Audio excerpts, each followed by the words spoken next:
So hey guys, what's up? So today in this video I would be showing you the easiest way to solve the Megaminx. Megaminx has 12 faces, and on each face there are 5 edges as well as 5 centers. It's just like solving a 3x3. The only difference is it has more pieces.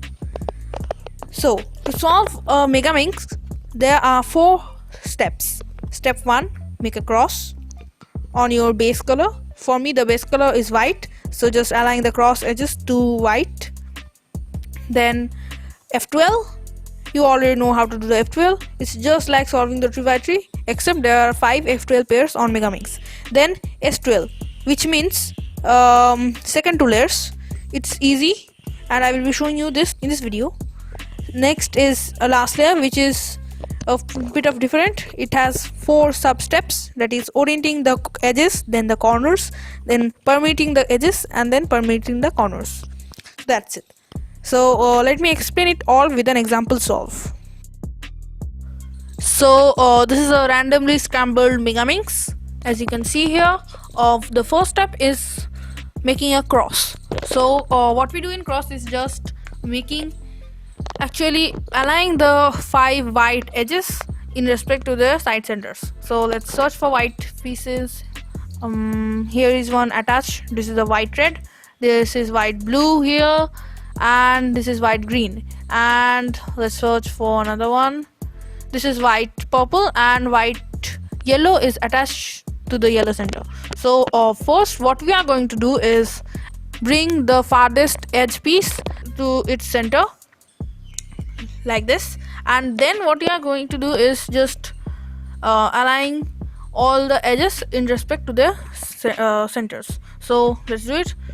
First blue, then set it out, then yellow, then green and purple. So that's it. Okay, so before we start, I would like to tell you something.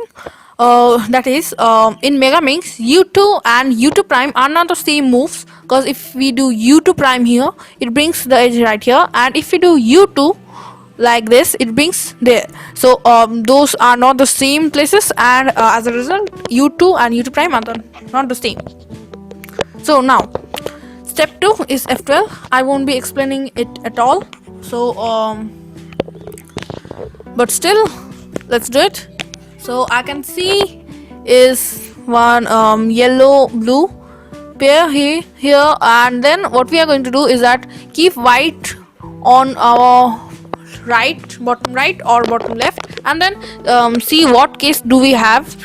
And this is just like this, so we do this something like this. So that's it. So now let's search for more F12 pairs, and that will do.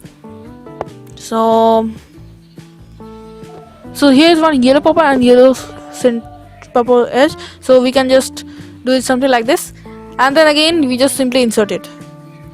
For the next F12 pairs, I won't be explaining it at all.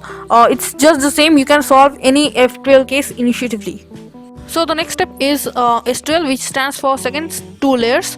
After doing the F12, we just do it. We just solve the above 2 layers. Just like it's but it's a bit of difference. So let's start with yellow, and then we are going to do anti-clockwise. So first what we are going to do is just align the yellow edges like this, green and orange edges like this, and then what we are going to do is search for this middle pair and try to solve it, and then insert it like this. And then what we are going to do is that solve that blue green, light green edge also, and then purple and orange too. And then what we are going to do is that doing the same thing on pink. We can see one of the pink edges is attached to its center, so this is the blue and pink one, but we won't be doing something like this. We just move it to the red position, so that when we insert it, it would insert correctly. So let's search for the pair, red, pink and blue pair. So now we got it, we solve it and then insert it. And then, as I told you, if we do something like this, it will get solved, and if we do something like this, it won't get solved. So it's better to keep the edge to red's place. So now let's do the remaining edge. It's like this.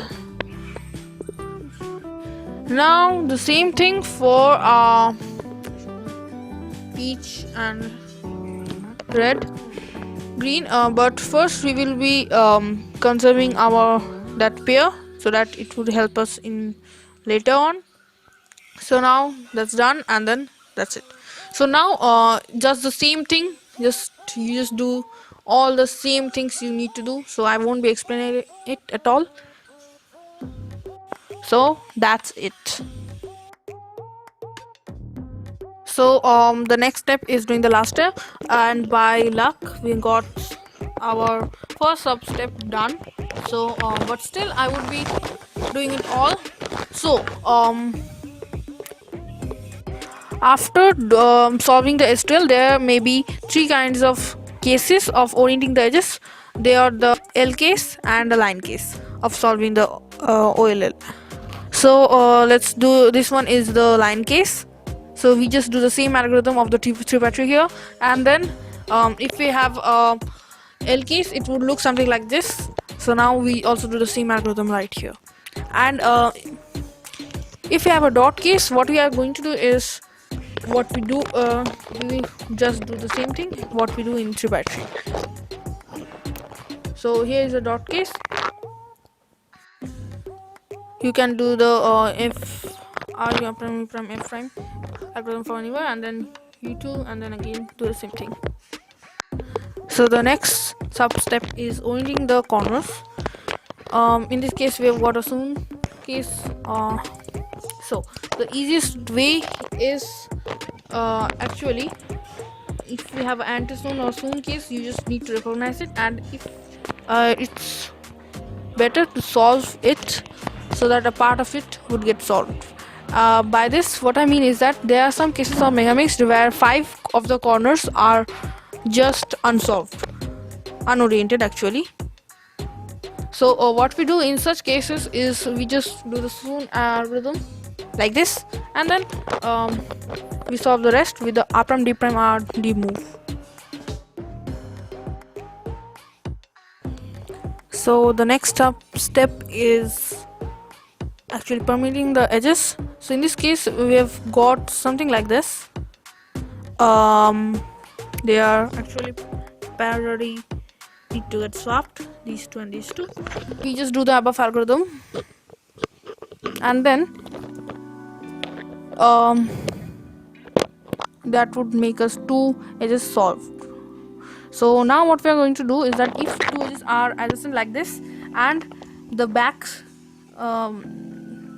color is not the same as the right color, in this case it's a blue and this one is orange. So now what we are going to do is that we will be doing the JB perm algorithm, and that would solve it. And if it's matched, then you will need to do the JB perm algorithm twice. So another case you need to see is this: when you have two actually opposite kind of edges matched, so you just look at the right edge and the left center if they are matched or not. If in this case they are not matched, so we need to do the above algorithm twice. This algorithm we have done previously when we had only one edge solved.